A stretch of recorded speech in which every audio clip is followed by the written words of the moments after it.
تجاوزات کیا ہیں؟ زمان پارک کے باہر جو کیمپس لگے ہوئے ہیں، اور وہ کیمپس کسی اور کے نہیں، وہ صرف اور صرف جو ہے نا وہ سیاسی رہنماؤں کے ہیں، اور وہ سیاسی رہنماؤں سینئر سیاسی رہنما جو کہ پی ٹی آئی سے تعلق رکھتے ہیں اور اس وقت جیل میں موجود ہیں۔ حماد اظہر، مراد سعید اور متعدد ایسے رہنماؤں کا نام بھی لسٹ میں موجود ہے جو کہ مطلوب ہیں، اور یہ التجا کی گئی یا التماس کیا گیا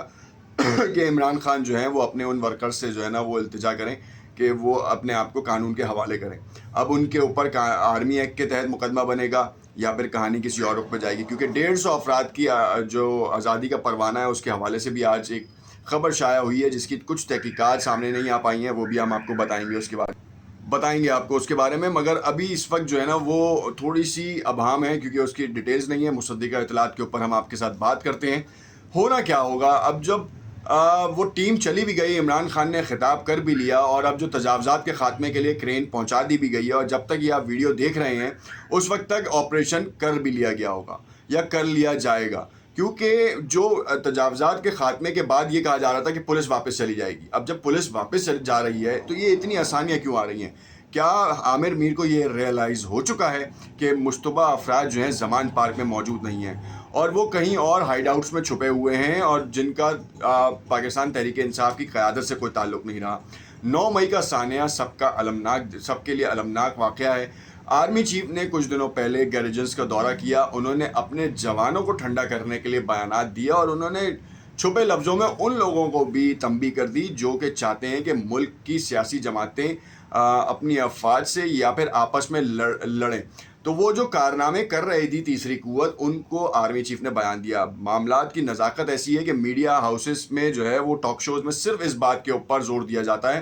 کہ نواز شریف چور تو عمران خان توشہ خانہ چور، اور وہ تیسرے پہلو کو دیکھتے ہی نہیں کہ اگر کور کمانڈر ہاؤس کے اوپر جس طریقے کا حملہ کیا گیا تو اس کا مطلب یہ ہے کہ لاہور انسیکیورڈ ہے، اور یہ پیغام پڑوسی ملک کو جاتا ہے جو کہ ہر ماہ وقت تیار بیٹھا ہے اپنے جہاز بھیجنے یا پھر اپنی آرمی کو جو ہے نا وہ پاکستان کی سرحدوں سے اندر لانے کے لیے، مگر ہم اپنے چکروں میں لگ جاتے ہیں۔ مذمت ہر جگہ سے ہوگی کیونکہ یہ چیز چاہے آپ کتنا ہی الگ کر لیں، فوج ہمارے دلوں میں بستی ہے، اہلکار جو ہیں وہ جو جام شہادت نوش کرتے ہیں وہ ہمارے سروں کا تاج ہے، ملک کا تاج ہے بیسیکلی، کیونکہ شہداء کی وجہ سے جو ہے وہ یہ ملک جو ہے اتنا سیکیور ہے۔ اب کوئی بھی شخص ذاتی مفادات کے لیے جو ہے پوری فوج کو بدنام کرے یا ان کی تنصیبات کے اوپر حملہ آور ہو، یہ قطعی غلط ہے، سراسر غلط ہے۔ کسی کے بہکاوے میں شر انگیزی اور چنگاری کے اوپر آگ میں بدلنے والی کہانی بھی سامنے آ سکتی ہے اگر تحقیقات صحیح سمت میں ہوں، اور یہ بات اب شاید چھپے گی نہیں کیونکہ جب آرمی چیف نے بیان دیا تو تحقیقات بڑی زور و شور سے ہوگی، اور آرمی بھی اس میں جو ہے نا وہ جی آئی ٹیز جو بنی ہیں، 10 جی آئی ٹیز کا قیام عمل میں آیا ہے، اور وہ جی آئی ٹیز ہلکی نہیں ہوگی، مطلب ان کا کارنامہ، ان کا سارا معاملہ جو ہے وہ ایک بڑے رخ پہ جائے گا جہاں سے یہ ہمیں تفصیلات معلوم ہو سکیں گی کہ کون لوگ تھے جنہوں نے وہاں کی جانب راغب کیا۔ آپ کور کمانڈر ہاؤس کے باہر احتجاج کریں، آپ کا بنیادی حق ہے، آپ کر سکتے ہیں، آپ کسی بھی معاملے کے اوپر، کیونکہ فوج بھی ہماری ہے، تنقید بھی ہماری ہے، اور صراط مستقیم پہ کوئی بندہ اگر بھٹک گیا ہے تو وہ بھی چلے تو وہ بھی ہمارا ہی ہے، کیونکہ فائدہ تو ملک کا ہوگا ایونچولی براڈر اسپیکٹرم میں دیکھیں۔ مگر اگر ان کو کسی نے چنگاری بھری ہے،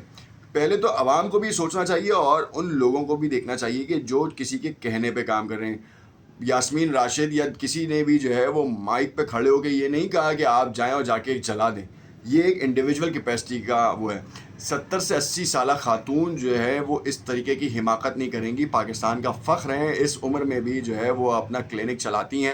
اور کتنی خدا ترس ہیں وہ آپ کے سامنے۔ تو ایک لمحے کے لیے یہ سوچیں کہ ایک اتنی بزرگ خاتون جو پاکستان میں جو ایک ایوریج ایج ہے، کہنے کا مطلب یہ ایک ایوریج، اللہ پاک ان کو صحت زندگی